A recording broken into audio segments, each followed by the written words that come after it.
Aujourd'hui, on est confronté à plusieurs difficultés. Il y a beaucoup d'associations. En France, on compte à peu près 1 million d'associations sur l'ensemble des secteurs. Mais au fond, peu d'entre elles sont véritablement actives. Alors, il y a plusieurs raisons à cela. Il y a d'une part un essoufflement de l'engagement militant, de l'engagement bénévole, avec une difficulté de renouveler les militants associatifs. Ça, c'est la première difficulté à laquelle on est confronté, faute peut-être d'avoir préparé par des processus d'éducation populaire un renouvellement des militants. La deuxième raison, c'est qu'on est aussi confronté à une diminution des financements publics qui priorise le marchand par rapport au non-marchand. On est constamment confronté à ces logiques où tout est marchandisé, et y compris les interventions du secteur associatif qui sont de plus en plus confrontées à des logiques d'appel d'offres, à des logiques de mise en concurrence avec le secteur concurrentiel privé. La troisième grande difficulté à laquelle on est confronté aujourd'hui, à laquelle on va être confronté dans les années qui viennent, c'est une difficulté liée à la réglementation européenne qui veut que tout s'inscrive sur le secteur concurrentiel et qui tente de transférer des formes d'intervention militantes, bénévoles, associatives dans le cadre de marchés non régulés, non réglementés ou en tous les cas dans le cadre de marchés ouverts, dans le cadre de l'économie de marché. Ça, c'est les trois grandes difficultés auxquelles sont confrontées les associations en France. Je dirais que la quatrième, elle est liée à ce que je disais tout à l'heure, c'est qu'il y a un grand travail d'éducation populaire à faire pour que les gens se réapproprient les grands enjeux, mais de manière collective, et sortent de logique individuelle.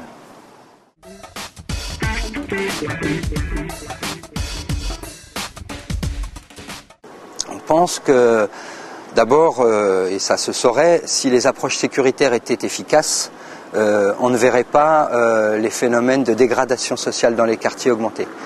Donc il nous semble au contraire qu'il faut réinvestir le champ du social, réinvestir le champ de l'éducatif, réinvestir le champ de la prévention, pour faire avec les communautés d'habitants un travail de cohésion sociale, mais en associant les habitants.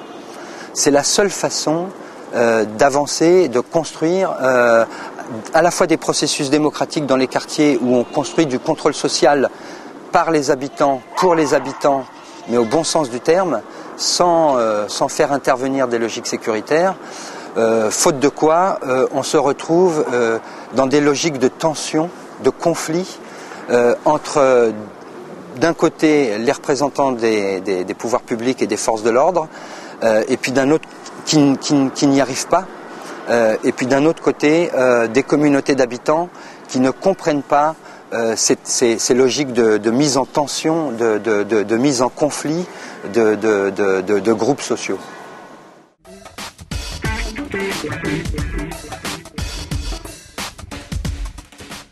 Alors, le ressenti que j'ai eu en visitant deux petits quartiers populaires de Barcelone, c'est que les conditions de vie des populations, des habitants, les conditions de dégradation des espaces publics, les conditions de dégradation du bâti correspondent à ce que on a connu nous en France au début des années 80. On n'a pas connu dans les années 80 en France des situations aussi explosives que celles qu'on connaît aujourd'hui, évidemment. C'est la dégradation s'est malheureusement confirmée et accentuée au cours des décennies. Donc l'impression que j'ai eue, c'est qu'on était, il y a eu l'impression de revenir en France dans les quartiers populaires 30 ans après, où les problématiques ont commencé à émerger et où les pouvoirs publics, les associations, les habitants se sont penchés sur ces problèmes et ont commencé à essayer d'agir sur ces problèmes et d'agir auprès des populations pour apporter des réponses. Ça, c'est le premier sentiment, avec bien évidemment une différence importante qui est celle de la taille. Les quartiers que j'ai visités sont beaucoup plus petits, moins peuplés que ceux qu'on connaît en France, et du coup l'impression qu'on peut plus facilement agir. Pour autant qu'on agisse tout de suite et qu'on agisse assez vite, en fait. Voilà. Ça, c'est le premier ressentiment. Et le deuxième sentiment que j'ai eu, il est lié aux membres de la communauté marocaine, en particulier des plus jeunes d'entre eux, avec, là pour le coup, quelque chose que je n'ai pas vraiment ressenti à ce point en France, c'est un profond sentiment d'abandon, un profond sentiment de désespoir de la part de ces jeunes, où on a le sentiment qu'ils sont totalement isolés du reste de la communauté, pas simplement de la communauté marocaine, de la communauté nationale, sans être accompagnés, sans être encadrés, avec du coup un profond sentiment de malaise en discutant avec eux, parce que ça fait peu de temps qu'ils sont en Espagne, j'imagine, je suppose, et déjà il y a déjà un décalage profond entre leurs aspirations, entre leurs rêves, et puis ce qu'ils sont à même de recevoir de la part de la communauté nationale. Du coup, là aussi, je pressens un risque d'explosion avec ces jeunes si des processus d'intégration ne sont pas pensés, ne sont pas mis en œuvre pour faciliter leur insertion dans la société espagnole.